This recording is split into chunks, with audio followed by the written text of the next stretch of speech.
રીત શીખવાડીશ। રીત નંબર 2, આપણે અહીંયા 32 અને 38 લીધા છે, તો એમાં ગુણાકાર કરશું।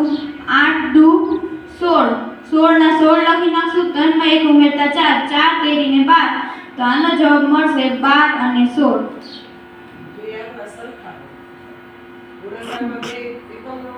દસ કરતા 10 આવવા જોઈએ અને દશકનો અંક સરખો હોવો જોઈએ। એમાં લીધા છે 58 ગુણ્યા 52, 8 દુ ને 16, 55 25, જવાબ મળશે 25 16। આજે હું તમને ગુણાકારની ટ્રીક શીખવાડવાની છું કે જેની એકમ સંખ્યામાં 5 હોય અને તેનો વર્ગ કરવાનો હોય। તો અહીંયા મેં પહેલું ઉદાહરણ લીધું છે કે 95 નો વર્ગ કરવાનો છે, તો પહેલા 5 નો વર્ગ કરી લેવાનો। 5 નો વર્ગ 9 માં 1 ઉમેરી દેવાનું એટલે 10, પછી 9 ને 10 વડે ગુણતા કેટલા આવશે? હા, તો 9025 આપણો જવાબ। પછી બીજો 45, પહેલા 5 નો વર્ગ કરીએ તો 25 અને પછી 4 માં 1 ઉમેરી દેવાનું તો કેટલા આવશે? અને 4 પંચા તો 2025 આનો જવાબ આવશે। પછી 85, 5 ને આપણે 5 નો વર્ગ કરવાનો તો 25, પછી 8 માં 1 ઉમેરી દેવાનું એટલે 9, તો 8 નવા તો 72 25 આનો જવાબ આવશે। હવે તમારામાંથી કોઈ બેકી સંખ્યા આપો કે જેનો એકમ અંક 5 હોય। 35, તો પહેલા 5 નો વર્ગ કરી લેવાનો। 5 નો વર્ગ કેટલો થશે?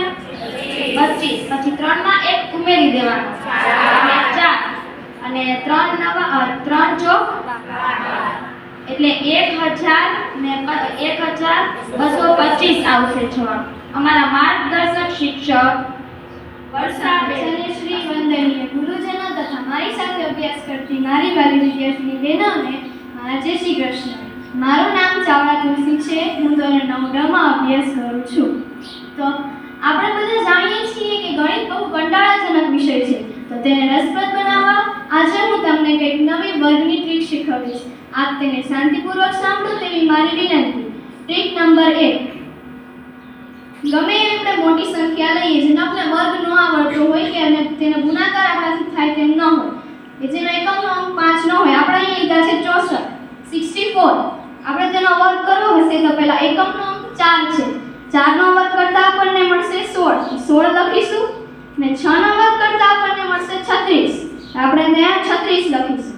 પછી 6 અને 4 નો ગુણાકાર કરી અને તેને 2 સાથે ગુણવાના, 6 ચોક 24 ને 24 ને 2 સાથે ગુણશું કારણ કે આપણે વર્ગ કરવાનો છે। તેને 2 સાથે ગુણતા આપણને 48 મળશે, જેને આપણે આ રીતે વચ્ચે લખીશું, આગળ નહીં, વચ્ચે લખીશું અને આનો સરવાળો કરતા આપણને જવાબ મળશે 4096, તે 64 નો વર્ગ થશે। ત્યારબાદ આપણે બીજી સંખ્યા જોઈએ 78, 78, તેમાં પણ એકમનો અંક 8 છે। આપણે 8 નો વર્ગ કરતા આપણને મળશે 64 ને 7 નો વર્ગ કરતા આપણને મળશે 49, જેને આપણે આ રીતે અહીંયા લખીશું। ત્યારબાદ 7 અને 8 નો ગુણાકાર કરી તેને 2 વડે ગુણશું, 7 8 56, 56 ગુણ્યા 2 112, તેને 3 આંકડાવાળી સંખ્યા છે તેને પાછળથી નહીં પણ આગળથી લખીશું।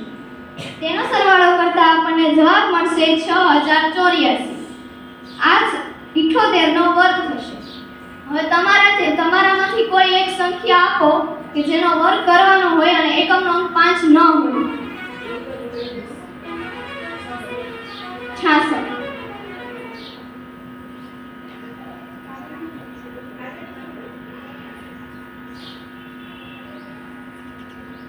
નો વર્ગ કરીશું, 6 નો વર્ગ લખીશું 36,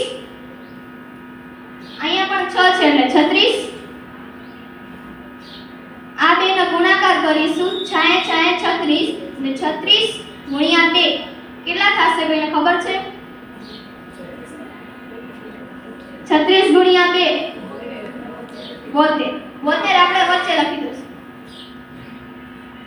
તેનો સરવાળો કરીશું, 6 3 ને +2 5, 6 ને 7 13, 3 4,4556 તેનો આપણને જવાબ મળશે. અસ્તુ.